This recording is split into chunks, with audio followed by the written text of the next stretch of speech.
With only 4 days left until the election, we've got coverage on candidates from San Antonio to the nation's highest office. And in late October, entrepreneurs from across campus took part in the annual Stumberg competition.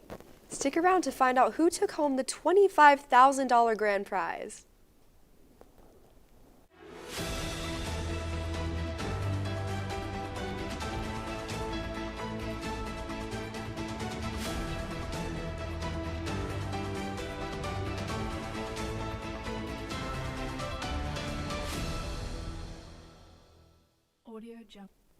Good afternoon and welcome back to Newswave. Today is Friday, November 1st. My name is Michaela Mendoza. And I'm Luke McCauley. On October 17th, 5 student-led startups competed in the final round of the Louis H. Stumberg Venture Competition held in Chapman Auditorium. The top prize of $25,000 was awarded to Powerlifting Depth Checker, or PDC. PDC is a fitness startup focused on providing accurate squat depth monitoring for powerlifters and athletes. Team PDC, led by Faisal Alzan, class of 24, and supported by Lindsay Fouchi, class of 25, and Koi Tran, class of 26, combined expertise in English, marketing, computer science, and data science to develop and present a device that won both the judges' award and the audience favorite. PDC's innovative product features a leg strap phone holder paired with a depth-checking app to ensure proper squat depth, enhancing training accuracy and helping users meet competition standards. Alzan commented with great respect for the other Stumberg teams, quote, "We had to make sure that no stone was left unturned because we knew the other teams would do the same." The prize money will go toward developing PDC's performance band, expanding the app to Android, and hiring additional developers and content creators. We here at Newswave extend our congratulations to the Stumberg competition winners and to all the teams that competed this year.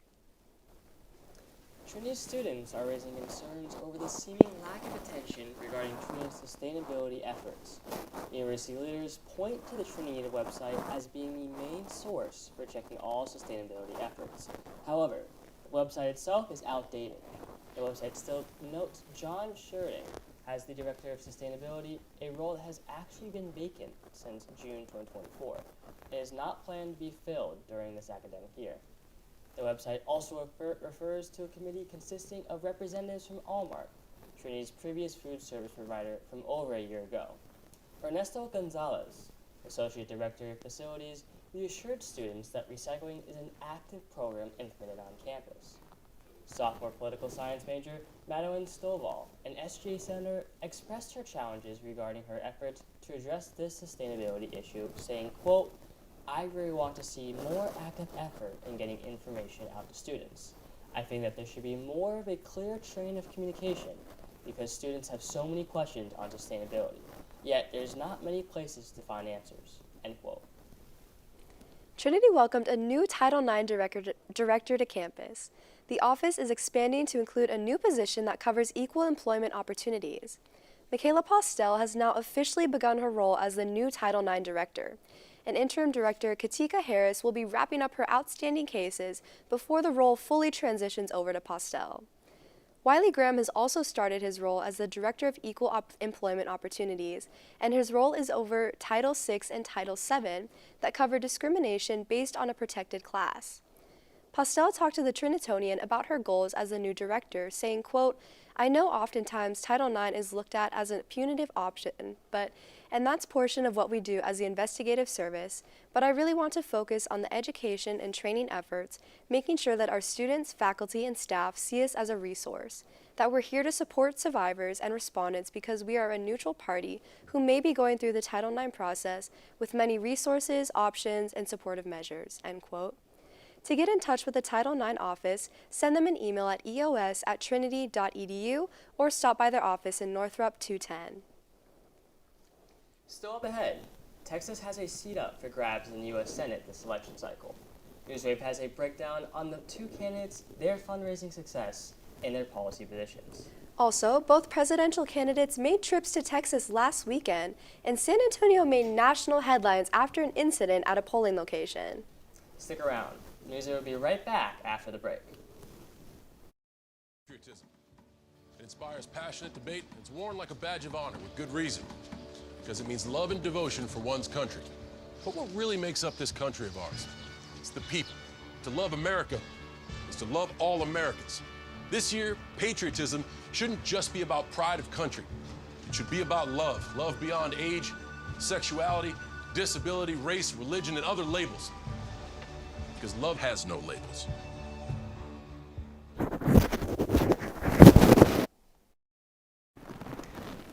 Welcome back to Newswave. 63-year-old Jesse Lusenberger was released from jail on bond after being arrested for allegedly assaulting a 69-year-old poll worker. According to Bexar County Sheriff Javier Salazar, Ludensberg entered a polling location last Thursday, October 24th, wearing a red baseball cap with the Trump campaign slogan, "Make America Great Again" on it. State law prohibits wearing clothing or accessories that support a specific candidate within 100 feet of a polling location, so an elections worker asked Ludensberger to remove his hat. Ludensberger initially complied and removed the hat before going to vote, but on his way out of the polling station, he put the hat back on. The poll worker again instructed Ludensberger to remove the hat, to which Ludensberger then responded by repeatedly punching the elections clerk in the face and chest. Ludensberger was charged with injury to the elderly, a third-degree felony according to the court records. And Bexar County District Attorney Joe Gonzalez says he vows to, quote, vigorously prosecute Ludensberger. For those of you going out to celebrate Halloween weekend or waiting in line to vote next Tuesday, Newswave's chief meteorologist Luke Morden has your weekly weather forecast.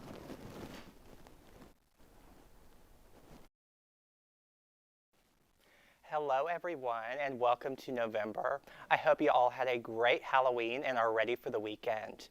We have seen a slight pattern shift in our weather this week with cloudier skies and a few showers in the area. This weekend looks to be a continuation of that pattern with partly to mostly cloudy skies, highs in the mid-80s and lows in the 70s. There will be a 30 to 40% chance of a rain shower on Saturday, so have your umbrella handy just in case. I do have some good news for next week. Models are hinting that we could see a relatively strong cold front move in next week that will bring high temperatures down into the 70s. Monday should be another warm day, but the rest of the week should bring very pleasant temperatures and mostly sunny skies, which is definitely not a bad way to start November. In fact, Tuesday should be a picture-perfect day to get out and vote. As a friendly reminder, daylight savings time ends on Sunday, marking the biannual tradition of switching the clocks by 1 hour. Since it is fall, it means we will fall back, so you should plan to switch your clocks back 1 hour on Saturday night. Daylight savings time also means that the sun will rise and set an hour earlier than it usually does, so be prepared for it to get dark pretty early with a 5:45 p.m. sunset time on Sunday. And also, don't forget to enjoy the extra hour of sleep on Saturday night. Anyways, that's what's going to do it for me. I hope you all have a great weekend and a great election day, and I'll see you next week. While Ted Cruz and Colin Allred may be battling it out in their U.S. Senate race, they both have played an integral part in contributing to the Senate. According to the Texas Tribune, both candidates have combined collectively to raise $160 million for the U.S. Senate race. Cruz, having run in the prior 2018 election, has smashed his previous numbers and has raised just over $72 million in the 2024 election cycle alone. Even more astonishing is Allred's numbers, raising a total of $87 million in this 2024 election cycle. Neither candidates are lacking in donors as well, with Allred and Cruz having received $34.6 million and $19.6 million respectively. With both candidates making strong strides both in fundraising and in donations, it is clear that we are in for a long competitive election. If you missed the two face-off in mid-October, Newswave reporter Max Craig has the highlights. On 24, Democratic U.S. Representative Colin Allred and incumbent Republican U.S. Senator Ted Cruz faced off in their first and only debate for the U.S. Senate. The 55-minute debate held in Dallas was hostile and confrontational. Senator Cruz tried to paint Allred as a radical and a leftist and tied him to Democratic presidential candidate Kamala Harris, a line of attack that Cruz is betting will work in the more conservative state of Texas. Allred painted Cruz as extreme and never there when we need him. The race is important nationally because it could help decide which party controls the U.S. Senate. The latest polling average from 538.com shows Cruz leading Allred by 4 points. The contest covered a range of issues, including abortion, transgender issues, border security, and January 6th insurrection. We'll give you 60 seconds. I want to be very clear to the people of Texas. I support the protections and the restrictions under Roe. But Senator Cruz just called himself pro-life. You're not. You're not pro-life. It's not pro-life to deny women care so long that they can't have children anymore. It's not pro-life to force a victim of rape to carry their rapist's baby. It's not pro-life that our maternal mortality rate has skyrocketed up by 56%. That's not pro-life, Senator. Exceptions like rape Jason, I'm curious. Why do you keep asking me that? But yet, hold on a second. I've asked Congressman Allred twice about his voting record and the fact that he voted to strike down Texas's parental notification law and parental consent law. You haven't asked him about that. That is his record. He doesn't deny it. He gives language that is disconnected from the actual voting record he has. And listen, my view, I believe in democracy. In fact, he does worse than nothing. When the toughest border security bill in a generation came up in the United States Senate, $20 billion for border security, he said, we don't need a border bill. That's what he said. And listen, this is a pattern for him. He's never there for us when we need him. When the lights went out in the energy capital of the world, he went to Cancun. Well, Congressman Allred has memorized his lines well. I will say this, though. He asked, what have you done? We produced the lowest rate of illegal immigration in 45 years, working hand in hand with President Trump. He didn't address that. He also didn't address the fact that it didn't take a bill for Joe Biden and Kamala Harris and Colin Allred to break the border. It took a president refusing to enforce the law. I mean, it's a lot. And I stand here as a proxy for millions of Texans who are sick and tired of this act. When Ted Cruz starts talking about team sports, you got to watch out because the only position he ever played was left out. Look, we should protect every child. We should protect every person. I have advocated protecting the safety of every child, of every person, regardless of race, gender, sexual orientation, sexual identity. Everyone deserves to be protected against violent crime, against discrimination. So, Gromer, thank you for that question. Listen, my view is clear. I think anyone who commits an act of violence should be prosecuted and should go to jail. If you assault a police officer, you should go to jail for a very long time. And by the way, that's true whether I happen to agree with your politics or disagree with your politics. I've spent... Oh, that was really something.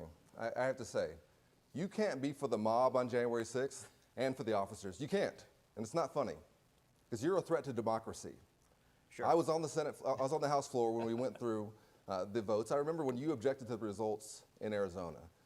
I recommend everyone go watch the debate in its full context so you can understand each candidate's views and plans to handle these important issues. Again, this race is very important for both the state of Texas and nationally because it could help decide which party controls the U.S. Senate. Please make a plan to vote. Candidates Donald Trump and Kamala Harris visited Texas last Friday in hopes to sway voters. Donald Trump flew into Austin to appear on Joe Rogan's podcast and hold a press conference. The press conference hosted Senator Ted Cruz, Lieutenant Governor Dan Patrick, Attorney General Ken Paxton, Agriculture Commissioner Sid Miller, and Land Commissioner Don Buckingham. Trump spoke about the border, pledging tougher policies on illegal immigration, and endorsed Ted Cruz for re-election. Kamala Harris hosted a rally in Houston. The rally featured singer Beyoncé, singer and actress Kelly Rowland, actress Jessica Alba, Houston OBGYN Todd Ivey, country music singer Willie Nelson, and Amanda Zarowski, an Austin resident who unsuccessfully challenged the Texas abortion laws after being denied by doctors to end a life-threatening pregnancy. Harris spoke about abortion rights and endorsed U.S. Representative Colin Allred for senator. In most Texas statewide polls, Harris trails several percentage points behind Trump. However, Allred trails 3 to 4 percentage points behind Cruz. For more on the candidates and the most recent polling information, Newswave will be right back with more after this short message. How much difference can one vote make? Since 2023, more than 60 U.S. elections have been tied or won by just one vote. So this fall, your friend could be the tiebreaker. And that could make all the difference. People are more likely to vote when encouraged by a friend. So use your power to decide this election. Make sure you're good to vote and encourage your friends to make a voting plan at votevotevote.com.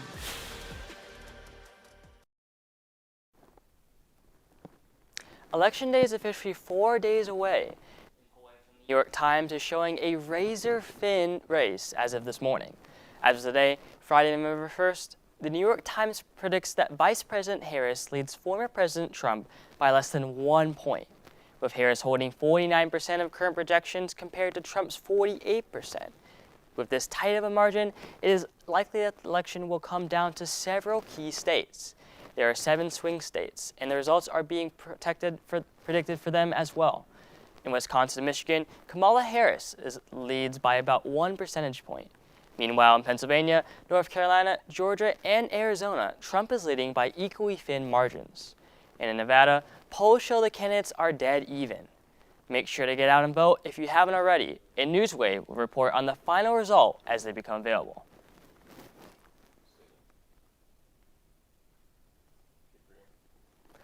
Also, at stakes are a swath of state and local positions. Newswave reporter Lyra Williams has a down-ballot breakdown on these offices and the playing field of candidates seeking them.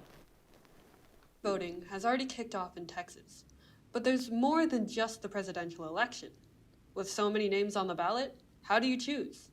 Hello, my name is Lyra Williams, and here is a short breakdown of the Railroad Commissioner, U.S. Representative, presiding judge of the Court of Criminal Appeals, and sheriff candidates for this 2024 election. First, let's talk about the Railroad Commissioner, which, unlike what it says on the ballot, regulates natural gas, oil, and mining production for Texas. Incumbent Republican Christy Craddock is running against Democrat Catherine Colbert, Libertarian Hawk Dunlap, and the Green Party's Eddie Espinoza. Craddock's opponents cited problems, with Colbert criticizing lax regulation and Dunlap and Espinoza criticizing the Railroad Commission's lack of transparency for issues such as abandoned oil wells that leak toxic chemicals into the environment. The opposing candidates have different solutions. Colbert seeks to hold accountability to the companies to ensure proper well plugging. Dunlap seeks to change the way abandoned wells are plugged as well as responsibility to the oil producers. Espinoza wants more regulation to transition to clean, renewable energy. Under Craddock, the Railroad Commission has plugged 10% of abandoned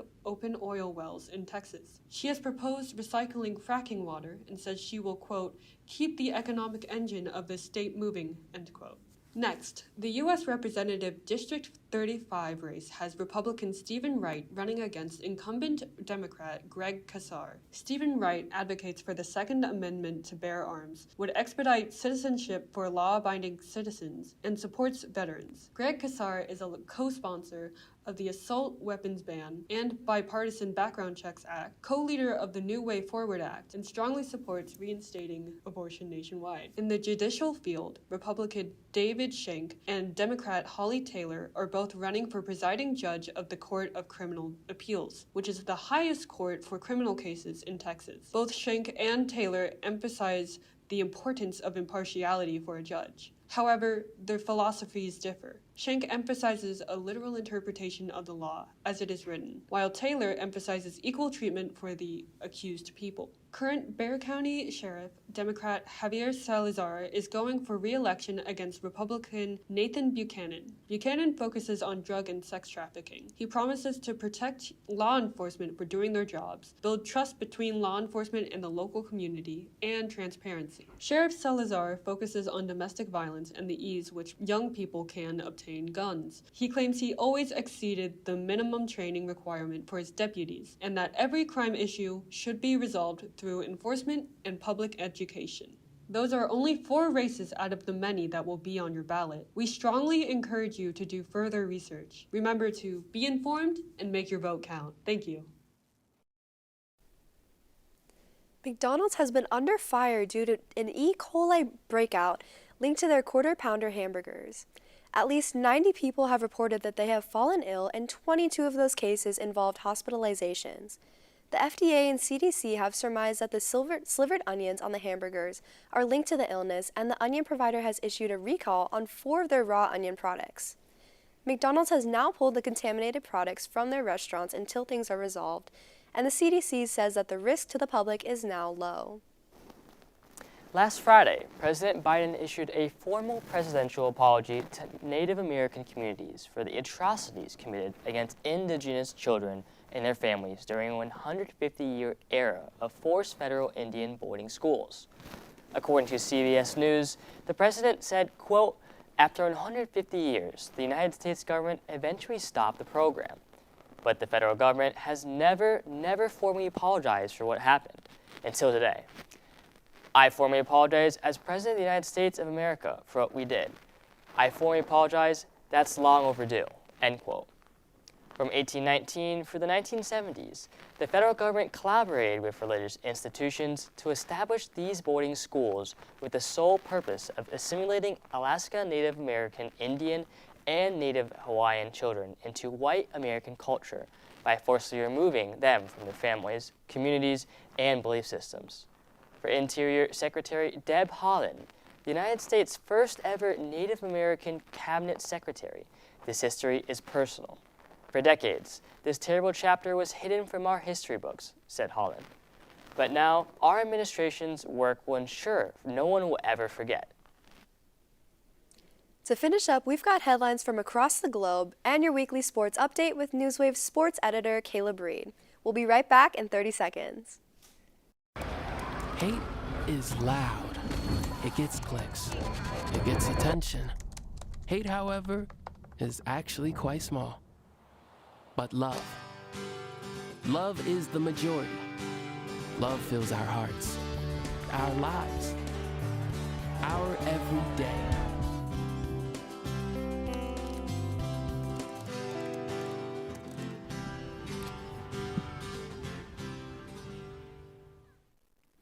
Welcome back, everyone, and happy Halloween yesterday.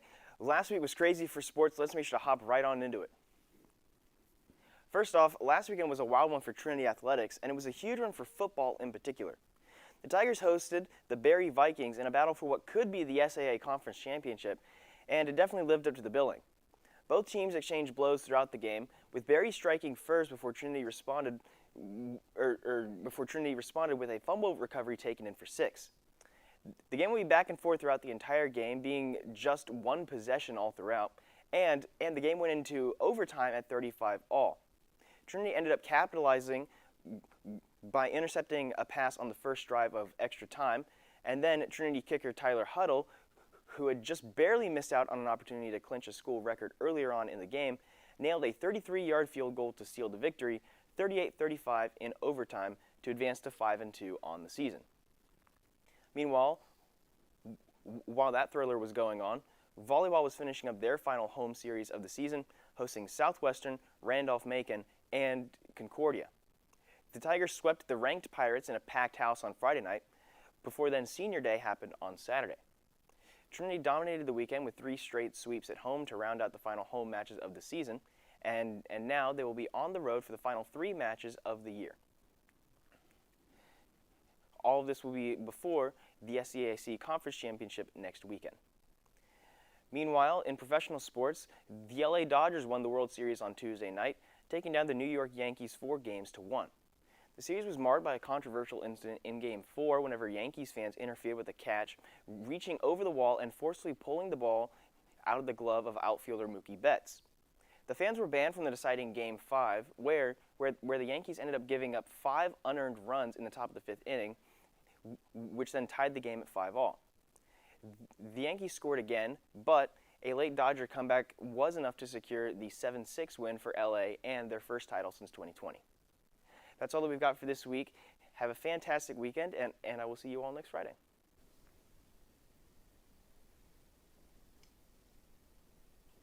In the latest developments in the Middle East, Iran has promised an appropriate response to recent Israeli strikes, though it stated it does not seek a wider conflict. Israeli Prime Minister Benjamin Netanyahu noted the attack dealt a serious blow to Iran's defenses, but provided no specifics. Meanwhile, negotiations surrounding Gaza hostages and a potential ceasefire have resumed for the first time in 2 months. Egypt, a key mediator between Hamas and Israel, has proposed a temporary 2-day ceasefire and exchange.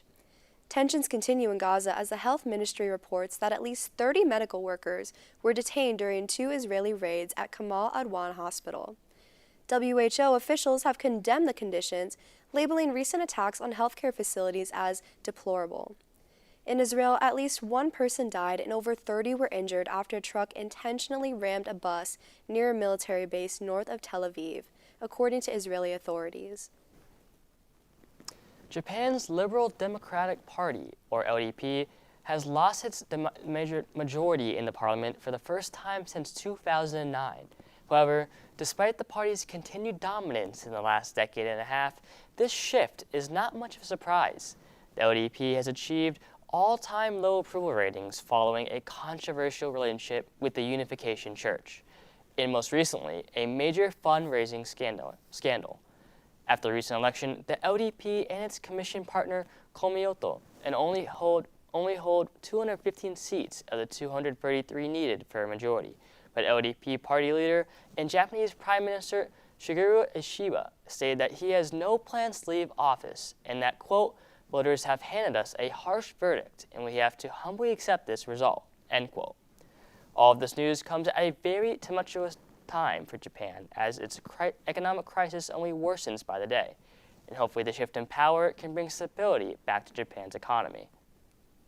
That's all the time we've got for today.